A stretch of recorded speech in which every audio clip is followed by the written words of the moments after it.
السلام علیکم ورحمۃ اللہ وبرکاتہ۔ الحمد للہ رب العالمین والعاقبۃ للمتقین والصلاۃ والسلام علی رسولہ الکریم۔ یا رب لک الحمد وما ينبغي لجلال وجهك وعظیم سلطانک۔ اللهم صل علی محمد وعلی آل محمد كما صليت على إبراهيم وعلى آل إبراهيم إنك حميد مجيد۔ اللهم بارك على محمد وعلى آل محمد كما باركت على إبراهيم وعلى آل إبراهيم إنك حميد مجيد۔ الحمدللہ آج 22واں سپارہ یہاں پر اختتام ہوا، 23 شروع ہو چکے ہیں، ہم ابھی 22 کی ہیں۔ کل تاخیرات ہے، انشاءاللہ کل تھوڑا سا ذرا سبق کو بڑھا لیں گے تاکہ ہم قریب بھی پہنچ جائیں۔ سورۃ احزاب ہم پڑھ رہے تھے، وہ چل رہی تھی 22ویں سپارے میں 4 صورتیں ہیں، احزاب، سبا، فاطر اور یاسین سورت کا ایک رکوع ہے، باقی ساری 23ویں سپارے میں۔ تو یہ سورۃ احزاب اس وقت نازل ہوئی جب مشرکین نے مدینہ پر حملہ کیا تھا، جسے غزوہ خندق کہا جاتا ہے۔ میں نے کل وہ غزوہ خندق کی پوری تفصیل بھی بتائی تھی۔ تو اللہ کے رسول صلی اللہ علیہ وآلہ وسلم کی جو تدبیر تھی، اس کی وجہ سے عرب لشکر ناکام و نامراد لوٹ گیا۔ تو رسول اللہ صلی اللہ علیہ وسلم نے فرمایا کہ یہ عربوں کا آپ پر آخری حملہ تھا، اب ہم ان پر حملہ کرنے کے لیے جایا کریں گے، اس لیے اب مسلمانوں کو اپنی معاشرت کو درست کرنے، اس پر توجہ دینے کی ضرورت ہے۔ لہٰذا اللہ تعالیٰ نے اس سورہ میں اسلامی معاشرت کی اصلاح کے اصول بیان کیے ہیں۔ سب سے پہلا اصول یہ کہ لے پالک رسم کا خاتمہ کیا گیا، جو ہم آج بھی چلتی ہے لے پالک، کہ ہم اولاد نہیں ہوئی کسی کے بچہ لے کے پالتے ہیں۔ وہ پہلے یہ تھا کہ جو بچہ لے کے پالتے تھے اس بچے کو اپنا نام دیتے تھے، وہ بلدیت بھی اپنی دیتے تھے، اس وقت یہ اس طرح تھا۔ تو یہ اسلام کے رسومات، اسلام کے احکامات کے ساتھ یہ رسمیں جو ہیں یہ ٹکراتی تھی۔ اس میں ستر و حجاب کا بھی بڑا مسئلہ آتا تھا، پردے کا مسئلہ آتا تھا، تو خونی رشتے اور منہ بولے رشتوں میں بڑا فرق ہوتا ہے، وہ آپ کو کبھی مکس اپ نہیں ہو سکتے۔ تو اللہ تعالیٰ نے ستر و حجاب کے احکام کا کوئی مطلب ہی نہیں بیان کیا تھا، اس لیے کہ اس وقت یہ ختم ہوئی نہیں تھی، رسم ہوئی ختم نہیں ہوئی تھی، چل رہی تھی۔ لے والے ایک دوسرے کے پیپر اولاد لے لی جاتی تھی، پالی جاتی تھی، اپنا نام دیا جاتا تھا۔ تو اللہ تعالیٰ نے اس رسم کو ختم کرنے کا اعلان فرمایا۔ اس صورت میں ہے ما جعل اللہ لرجل من قلبین فی جوفہ وما جعل ازواجکم اللاتی تظاہرون منہن امہاتکم وما جعل ادعیاءکم ابناءکم ذالکم قولکم بافواہکم واللہ یقول الحق وہو یہدی السبیل۔ اللہ نے کسی آدمی کے لیے اس کے سینے میں 2 دل پیدا نہیں کیے، ایک ہی دل تو ہوتا ہے۔ ہاں یہ ہے تو کسی کو بائیں طرف ہے تو کسی کا دائیں طرف اللہ نے بنا دیا، لیکن ہے ایک ہی دل۔ تو اسی طرح تمہاری بیویوں کو جن سے تم اظہار کرتے ہو، نہ تمہاری مائیں بنایا ہے، وہ تمہاری ماں نہیں ہو سکتی، اور نہ ہی تمہارے منہ بولے بیٹوں کو تمہارے بیٹے بنایا ہے۔ منہ بولے بیٹے جو ہیں وہ حقیقی بیٹے نہیں بن سکتے۔ یہ تم اپنے منہ سے کہتے پھر رہے ہو، اور اللہ سچ کہتا ہے، جو اللہ جو بات کرتا ہے وہ سچ کرتا ہے اور وہ سیدھی راہ دکھاتا ہے۔ تم اگر کسی کے بچے کو پالو گے تو ان کو ان کے باپوں کی نسبت سے پکارو، ادعوہم لآبائہم، ان کو ان کے ماں باپ کو اس کے باپ کے نام سے پکارو۔ یہ اللہ کے یہاں ذالک هو اقسط عند اللہ، یہ اللہ کے نزدیک زیادہ انصاف کی بات ہے۔ فإن لم تعلموا آباءهم، ہاں اگر تم اس بندے کے جس بچے کو تم نے پالا ہے اس کے باپ کے بارے میں تمہیں کوئی علم نہیں ہے کہ کون ہے، یہ کس کا بیٹا ہے، کوئی لاوارث بھی پال نظر ہوتا ہے، کوئی اس طرح کا واقعہ ہو گیا ہے کہ جب تم نے کوئی بچے کو گود لیا تو اس کے باپ کا پتہ نہیں تھا، اللہ اکبر۔ لیکن یہ بات تو تھی وَإِخْوَانُكُمْ فِي الدِّينِ، وہ تمہارے دینی اسلامی بھائی تو تھے نا، وَمَوَالِيكُمْ، اور وہ تمہارے دوست بھی ہیں۔ لَيْسَ عَلَيْكُمْ جُنَاحٌ فِيمَا أَخْطَأْتُمْ، اب یہ جو خطا تم سے ہوئی ہے کہ تم اس کے باپ کا پتہ نہ کر سکے تھے، اب وہ چونکہ قرآنی بات ہو گئی ہے، اس لیے اب اس پہ اللہ تعالیٰ نے کوئی سختی یا سزا کا حکم نہیں فرمایا، گناہ قتل نہیں کا حکم کہ یہ گناہ ہوا ہے، لیکن یہ ہے اب یہ آئندہ کے لیے اسے ممنوع قرار دیا گیا ہے کہ آئندہ وہ نام خود اپنا جو اس کے باپ کا اصل نام ہے وہ ساتھ استعمال ہوگا۔ اب یہ رسم جو تھی معاشرے میں اتنی جڑیں اس کی مضبوطی سے گڑ چکی تھی کہ اسے ممنوع قرار دینا کافی نہ تھا، بلکہ اس مقصد کے لیے رسول اللہ صلی اللہ علیہ وسلم کو عملی نمونہ خود بننا پڑا۔ وہ کس طرح کہ آپ نے بھی ایک غلام کو آزاد کرا کے اپنا بیٹا بنایا تھا، زید بن حارثہ تھا، اور جب وہ بیٹا بنایا تھا تو زید بن محمد صلی اللہ علیہ وآلہ وسلم کا نام تھا۔ تمام لوگ انہیں زید بن محمد کہتے تھے۔ تو باپ ہونے کی نسبت سے رسول اللہ صلی اللہ علیہ وسلم نے ان کی شادی اپنی پھوپھی زاد بیٹی زینب بنت جحش سے بھی کر دی تھی، مگر دونوں میں نکاح نہ ہوا اور سیدنا زید رضی اللہ تعالیٰ عنہ نے انہیں طلاق دے دی۔ اب ادھر یہ متبنہ کی حرمت کا واقعہ آ گیا، یہ آیات نازل ہو گئی جس کے بعد متبنہ کا رشتہ ختم کر دیا گیا اور متبنہ بچوں کو ان کے اصل باپوں کے ساتھ پکارنے کا حکم جاری کیا گیا۔ اس سے جو زید بن محمد تھے وہ زید بن حارثہ ہو گئے، واپس اپنے کام کیا۔ پھر اب چونکہ زید کا جو رشتہ باپ والا ختم ہو چکا تھا تو متبنہ بیٹی کی بیوی کے ساتھ سسر والا معاملہ بھی ختم ہو گیا۔ اب وہ ان کی صرف کزن رہ گئی، پھوپھی کی بیٹی رہ گئی، اب وہ سسر نہیں رہے، بیٹے کی بیوی نہیں رہی، وہ تو اسی طرح ختم ہو گیا، طلاق ہو گئی تھی۔ تو اب بیٹے کی بیوہ یا متعلقہ سسر کے لیے حلال قرار دے دی گئی۔ اس رسم کو جڑ سے اکھاڑنے کے لیے اللہ تعالیٰ نے نبی کریم صلی اللہ علیہ وسلم کو زید کی متعلقہ بیوی سے شادی کرنے کا حکم بھی دے دیا، لیکن رسول اللہ صلی اللہ علیہ وسلم کو منافقین کے پراپیگنڈوں کا بڑا ڈر تھا کہ لوگ کیا کہیں گے کہ اپنے غلام کی بیوی سے یا اپنے بیٹے جو بنایا تو اس کی بیوی سے شادی کر لی ہے۔ اس طرح کی لوگ باتیں کرنے کے تھے، آگے ہوتے تھے، مگر اللہ تعالیٰ اپنے اصول ہر حال میں نافذ کراتا ہے، وہ حکم نافذ کرنے کا حکم دیتا ہے۔ اللہ نے آسمان پر رسول اللہ کی زینب سے شادی کر دی اور فرمایا وَإِذْ تَقُولُ لِلَّذِي أَنْعَمَ اللَّهُ عَلَيْهِ وَأَنْعَمْتَ عَلَيْهِ أَمْسِكْ عَلَيْكَ زَوْجَكَ وَاتَّقِ اللَّهَ وَتُخْفِي فِي نَفْسِكَ مَا اللَّهُ مُبْدِيهِ وَتَخْشَى النَّاسَ، اور جب تو اس شخص سے جس پر اللہ نے انعام کیا اور جس پر تو نے انعام کیا کہہ رہا تھا کہ اپنی بیوی اپنے پاس روکے رکھو اور اللہ سے ڈرو، تو اپنے دل میں وہ بات چھپاتے تھے جسے اللہ ظاہر کرتا تو لوگوں سے ڈرتے ہو، حالانکہ اللہ زیادہ حقدار ہے کہ تو اس سے ڈرے، لوگوں سے کیوں کرتے ہو؟ پھر جب زید نے اس سے اپنی حاجت پوری کر لی تو ہم نے تجھے اس سے نکاح کر دیا کہ تو اب اس کی حاجت پوری ہو چکی ہے، اس نے طلاق دے دی ہے، اب وہ تجھ پر حلال ہے، تو اس کے ساتھ شادی کر سکتا ہے، تاکہ مومنوں پر اپنے منہ بولے بیٹوں کی بیویوں کے بارے میں کوئی تقید نہ آئے۔ اب کوئی یہ نہ کہہ سکے کہ منہ بولے بیٹے ہوتے ہیں تو ان کی بیویوں کے ساتھ نکاح نہیں کیا جا سکتا۔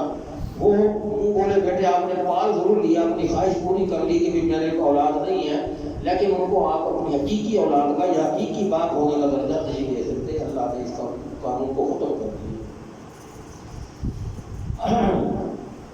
نظام اخوت کا بھی جب یہاں خاتمہ ہوا، جب مسلمان دین کی خاطر اپنا سب کچھ چھوڑ چھاڑ کر ہجرت کر کے مدینہ چلے گئے تو رسول اللہ صلی اللہ علیہ وسلم نے انہیں مدینہ کے معاشرے کا حصہ بنانے اور زندگی گزارنے کے لیے وہاں کے لوگوں کا باہمی تعلق ختم کر کے مہاجرین اور انصار کے درمیان ایک عارضی تعلق قائم کر دیا جسے اخوت کا نام دیا گیا۔ جب اس کے بعد یہ نسبی حقوق ختم ہو گئے اور اس کے تحت رسول اللہ نے مدینہ کی چھوٹی سی بستی میں سینکڑوں مہاجرین کو اس طرح بخشایا کہ کسی تکلف کے بغیر وہ مدنی معاشرے کا حصہ بن گئے، آپس میں بھائی بن گیا، خود بھائی چارہ ان میں آ گیا۔ اور جب متبنہ کی رسم ختم ہوئی تو یہ بھی اس طرح کا ایک تعلق تھا، جب ایک دوسرے کے ساتھ ایک رشتہ بنتا ہے تو یہ بھی ایک تعلق بن جاتا ہے، اس لیے اللہ تعالیٰ نے اسے بھی ختم کر دیا۔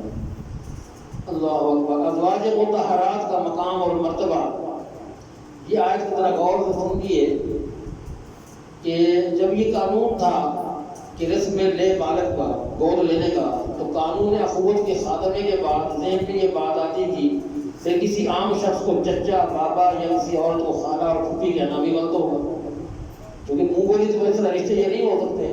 خصوصاً نبی کریم صلی اللہ علیہ وسلم کی ازواج کی کو امہات المؤمنین کہنا بھی درست نہ ہوگا۔ تو اللہ نے یہ آیت سورۃ احزاب کی نازل فرمائی، النبی اولیٰ بالمؤمنین من انفسہم وازواجہ امہاتہم، نبی مومنوں پر ان کی جانوں سے زیادہ حق رکھتے ہیں۔ مومنوں کو جتنا حق اپنی جان پر ہے اللہ کے نبی اس سے زیادہ حق رکھتے ہیں مومنوں پر. وَأَزْوَاجُهُ أُمَّهَاتُهُمْ، اور اس کی بیویاں جو ہیں مومنوں کی مائیں ہیں. أُمَّهَاتُهُمْ، ان کی مائیں ہیں. اب اللہ کیا کہہ رہا ہے کہ نبی کی جو بیویاں ہیں وہ مومنوں کی مائیں ہیں، مومنوں کی مائیں ہیں. لیکن جو مومن کہلاتے ہیں اپنے آپ کو، وہ تو ماں تصور نہیں کرتے، وہ تو ماں نہیں مانتے. جو مومن کہتے ہیں کہ ہم مومن ہیں، وہ ماں نہیں مانتے، ہم تو مانتے ہیں. اب مومن کون ہے؟ اللہ یہاں کہہ رہا ہے کہ وہ مومنوں کی ماں. جو ہم مان رہے ہیں تو مومن ہم ہوئے کہ وہ ہوئے، یہ ہمارے لیے سوچنے کا مقام ہے. تو وہ قرآن کا انکار ہو گیا نا. وہ مومن ہیں، وہ نبی کی بیوی کو ماں نہیں تصور کرتے، تو قرآن کا انکار، اللہ کا حکم کا خلاف ورزی ہے، وہ نافرمانی ہے. اللہ اکبر. اسے برقرار رکھنے کی وجہ یہ ہے کہ یہ محض احترام کا رشتہ ہے. اس سے اسلام کے کسی حکم پر زد نہیں بڑھتی، حقوق و فرائض کا کوئی مسئلہ کھڑا نہیں ہوتا. اس سے ثابت ہوا کہ اگر اسلام کے کسی حکم پر زد نہ پڑتی ہو تو محض احترام کے لیے کوئی بھی رشتہ استوار کیا جا سکتا ہے، اس میں کوئی حرج نہیں. اللہ اکبر. اس رسم کو اس سختی سے ساتھ ختم کرنے کی وجہ بیان کرتے ہوئے اللہ تعالیٰ فرماتے ہیں: ما کان محمد ابا احد من رجالکم ولکن رسول اللہ وخاتم النبیین وکان اللہ بکل شیء علیما. محمد صلی اللہ علیہ وسلم تمہارے مردوں میں سے کسی کے باپ نہیں ہیں، کیونکہ ان کی اولاد نرینہ جو بیٹے ہوئے تھے وہ وفات پا چکے تھے.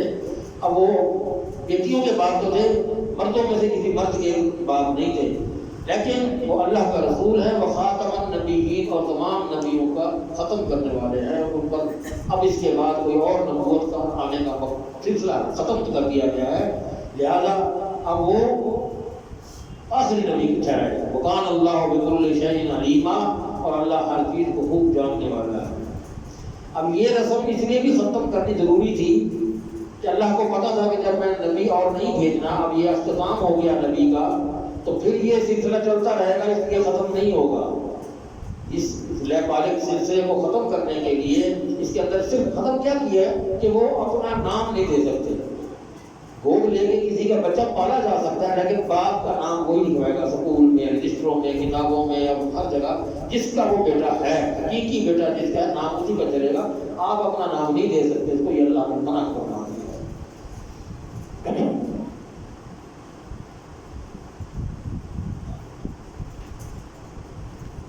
ازواج مطہرات کو کچھ نصیحتیں اللہ تعالیٰ نے یہاں فرمائی ہیں.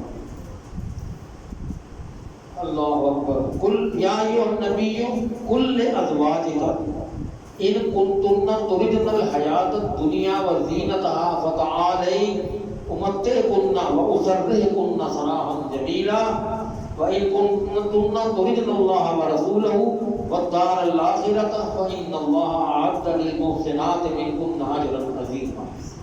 بڑی سخت آیت ہے کہ نبی کی بیویاں بعض اوقات فرمائش کر دیتی تھیں اللہ کے نبی سے کہ اللہ کے نبی ہم آپ کی بیویاں ہیں، ہمیں ہماری جو جا کے بیٹھتی ہیں تو جو سرداروں کی بیویاں ہوتی ہیں انہوں نے بڑے لباس پہنے ہوتے ہیں، بڑے ان کے سونے چاندی ہیرے جواہرات انہوں نے پہن رکھے ہوتے ہیں، ہم اگر ایک بیوی سے جا کے بیٹھتے تھی تو اچھا نہیں لگتا، ہمیں بھی کوئی ایسے لباس بنوا کے دیں، ایسا نہیں تھا کہ ہم بھی سرداروں کی بیویوں کے ساتھ بیٹھیں تو ہم بھی نمایاں نظر آئیں.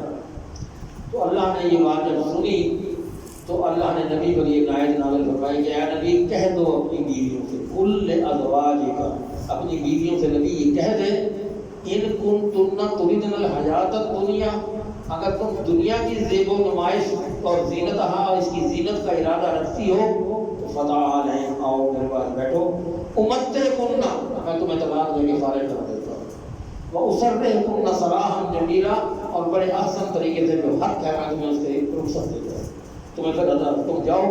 تو میرے پاس تو یہ چیزیں نہیں ہیں، میں تو دنیا سے محبت کرنے والا ہوں، خود نہیں ہوں، تمہیں دنیا کی محبت کر کے میں اپنا آخرت برباد کس طرح کر سکتا ہوں.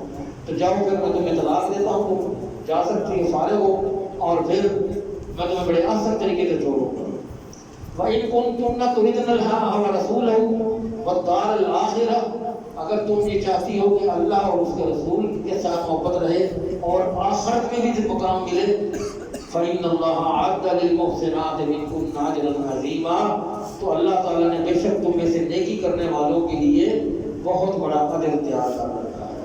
اب امہات المؤمنین بیویاں اس جواب کا تو ان کو تو سپورٹ ہی نہیں تھا کہ ہمیں یہ جواب ملے گا. ہم نے تو خواہش ظاہر کی تھی کہ ہم بھی نمایاں نظر آئیں, اچھا لباس پہنیں, سونے چاندی کے زیورات پہنیں, لیکن اللہ نے یہاں پر کہہ دیا تو ان کو یہ بھی پتہ لگ گیا کہ یہ نبی خود نہیں کہہ رہے, اللہ کہہ رہا, اور یہ اللہ کا پیغام ہم تک پہنچایا جا رہا ہے.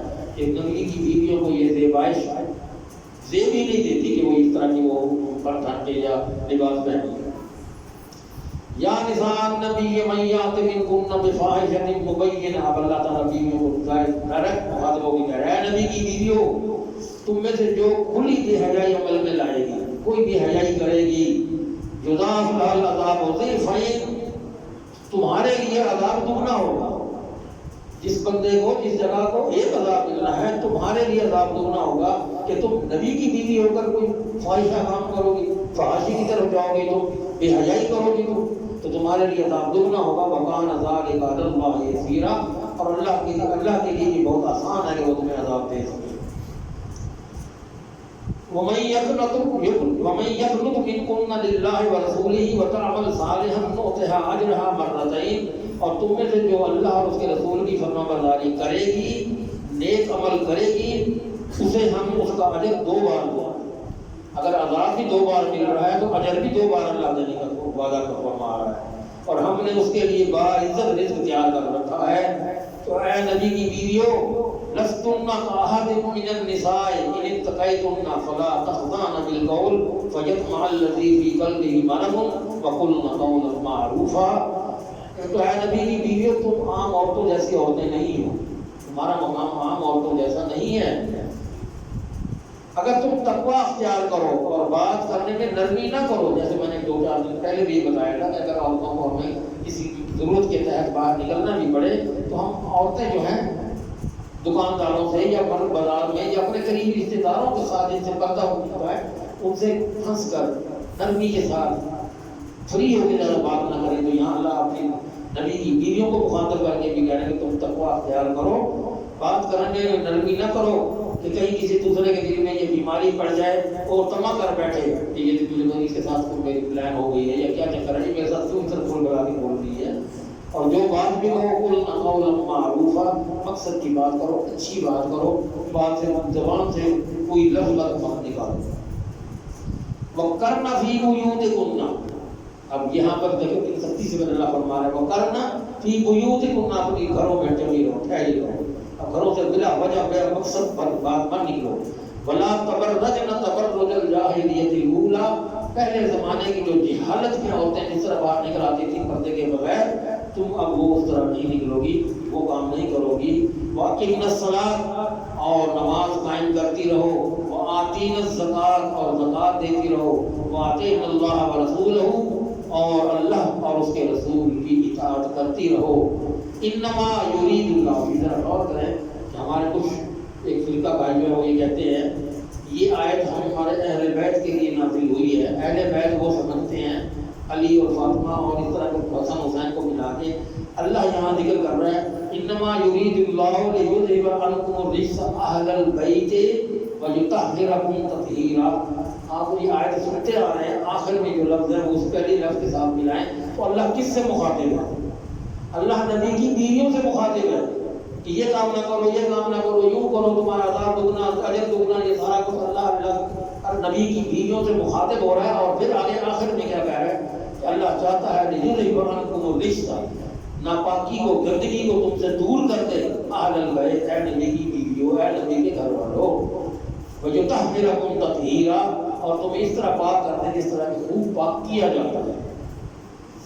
اللہ نے پھر نبی کے گھروں میں جانے کی بھی آداب و سبق بتائے تھے. یا ایھا الذین آمنوا لا تدخلوا بیوت النبی الا ان یؤذن لکم الی الطعام غیر ناظرین اناہ ولکن اذا دعیتم فادخلوا فاذا طعمتم فانتشروا ولا مستأنسین لحدیث. اے لوگوں جو ایمان لائے, نبی کے گھروں میں داخل مت ہو صرف اس صورت میں کہ تمہیں وہاں بلایا جائے, کسی کھانے کی دعوت میں بلایا گیا ہے یا کسی کام کے لیے بلایا گیا ہے. اب اتنی جلدی بھی نہ جا بیٹھو کہ کھانا نہیں پکا اور انتظار میں بیٹھ کے کرتے رہو, یہ نہیں تمہیں اجازت ہے. لیکن جب تمہیں بلایا جائے تو آئے وقت پر پہنچو, اور جب کھانا کھا چکو تو پھر بیٹھے نہ رہو, منتشر ہو جاؤ, تشرو, پھر نکل جاؤ باہر, پھر جاؤ. اس حالت میں کہ وہاں دل لگا کے بیٹھ جاؤ, جب بیٹھے ہیں وہ کھانا آنا تھا، یعنی اس مقصد کے لیے بلایا گیا تھا، وہ مقصد پورا ہو گیا اور فوراً یہاں سے روانہ ہو گیا۔ پھر بیویوں کو یہ بھی کہا جا رہا وَإِذَا سَأَلْتُمُوهُنَّ مَتَاعًا فَاسْأَلُوهُنَّ مِنْ وَرَاءِ حِجَابٍ ذَلِكَ أَطْهَرُ لِقُلُوبِكُمْ وَقُلُوبِهِنَّ۔ جب ان سے تم نبی کی بیویوں سے کوئی چیز مانگنی ہے، کہ کسی چیز کے لیے ہمیں کوئی چیز بنانی چاہیے، تو ان سے پردے کے پیچھے سے مانگو، سامنے مت آؤ، پردے کے پیچھے سے مانگو، یہ تمہارے دلوں اور ان کے دلوں کے لیے زیادہ پاکی ہوتی ہے۔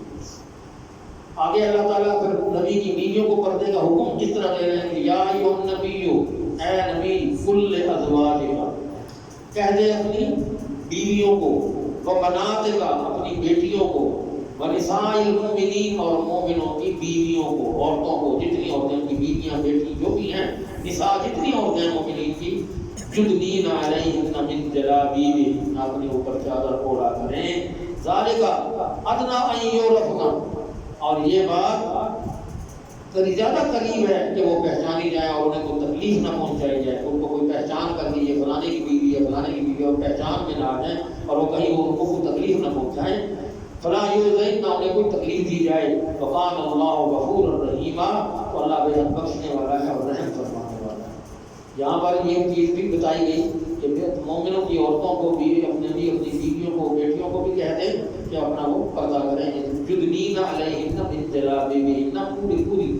اب دیکھیں یہاں پر ایک ہم بلا وجہ بحث و تکرار کرتے ہیں، جس چہرے کا پردہ نہیں ہے، فلانی چیز کا پردہ نہیں ہے، اللہ کیا کہہ رہا ہے، یہ ہونا سنا پہچان ہی نہ جائے، چہرہ ننگا ہوگا تو پہچانی جائے گی، جب چہرے پر کپڑا ہوگا تو کیسے پہچانی جائے گی؟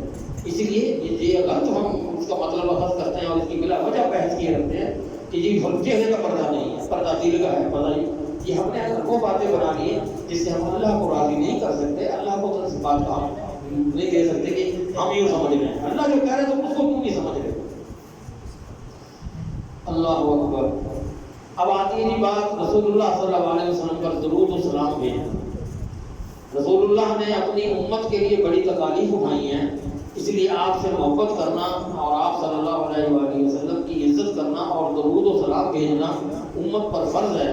اللہ تعالیٰ فرماتا ہے ان اللہ وملائکتہ یصلون علی النبی یا ایھا الذین آمنوا صلوا علیہ وسلموا تسلیما، بے شک اللہ بھی اور اس کے فرشتے بھی نبی پر درود بھیجتے ہیں، تو اے لوگوں جو ایمان لائے ہو اس پر درود و سلام بھیجو، خوب اس طرح بھیجو، سلموا تسلیما، جو اس کا حق ہے۔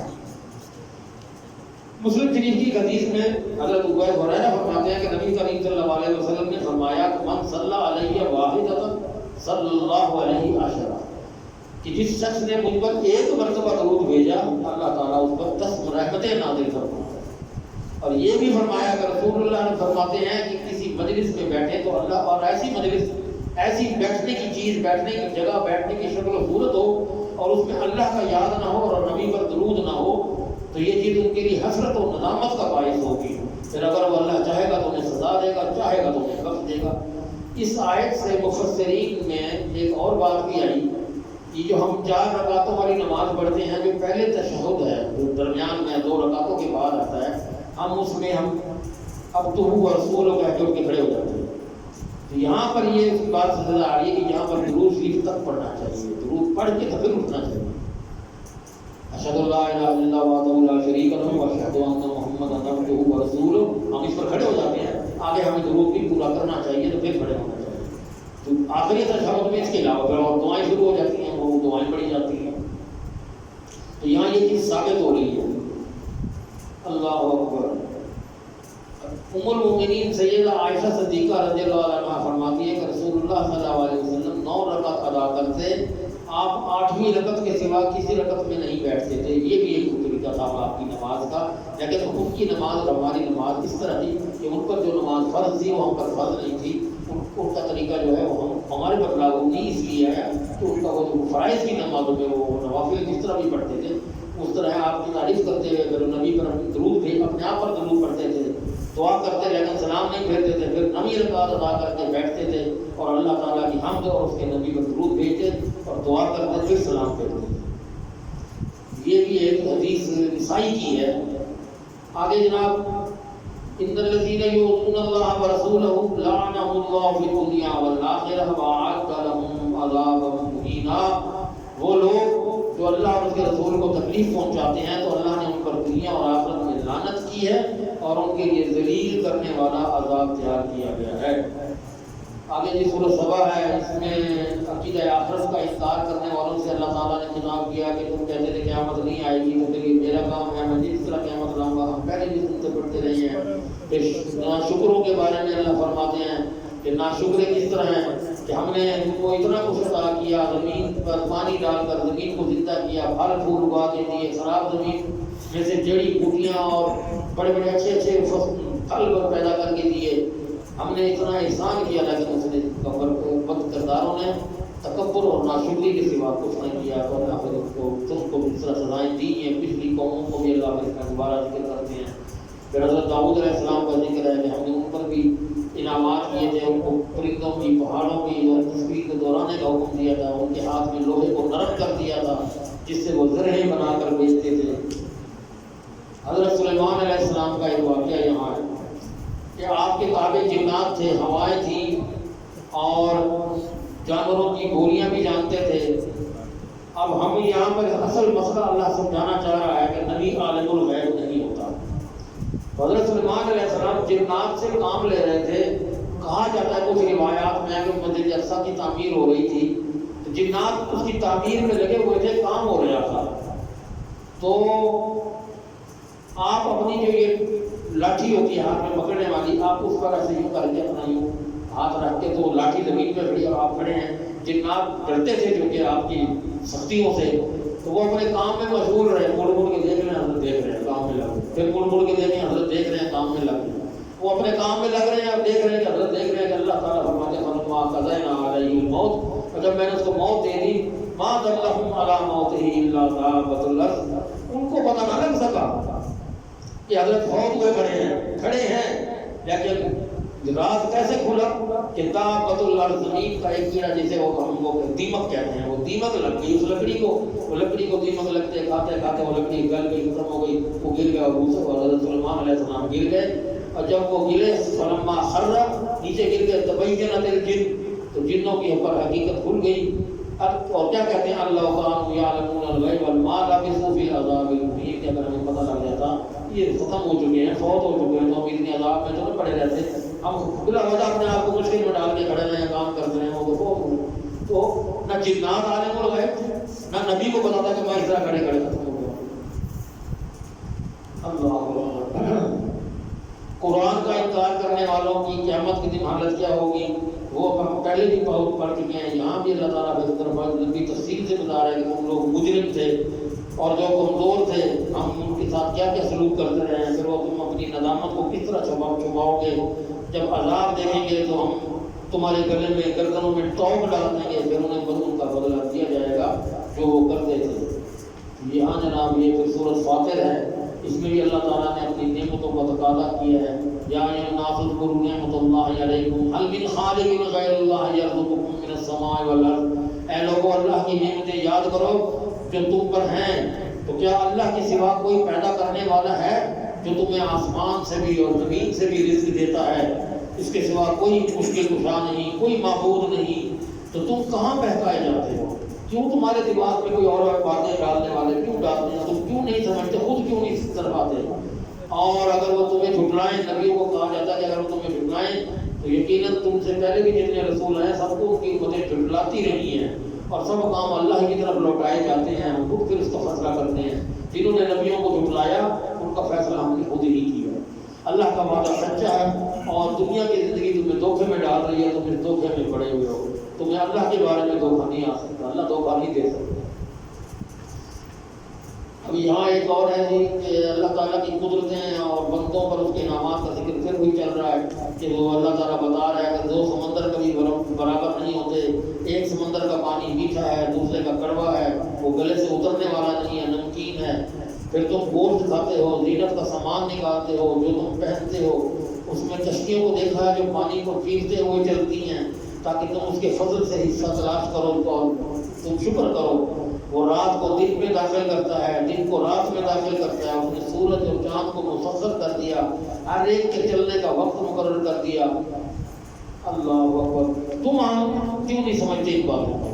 یہاں یہ چاہیے اب ایک اور چیز یہاں اللہ بنا رہے ہیں کہ جن لوگوں کو تم معبود سمجھ کر پوجتے ہو، مشکل کشا سمجھ کر ان کی طرف تم جھکتے ہو، کبھی تم نے غور کیا والذین تدعون من دونہ، جو تم اللہ کے سوا کسی اور کو پکارتے ہو، ما یملکون من قطمیر، وہ ایک کھجور کی گٹلی کے اوپر نا ایک چھلکا ہوتا سفید ذات پر پتہ سے بدلنا چاہتے ہیں، وہ چھلکا اس پر بھی قطمیر کہتے ہیں۔ تو اللہ فرماتا ہے کہ کھجور کی گٹلی کے اوپر جو سفید چھلکا ہوتا ہے وہ تو اس کے مالک بھی نہیں ہے، وہ تو وہ بھی پیدا نہیں کر سکتے، وہ قطمیر پیدا نہیں کر سکتے۔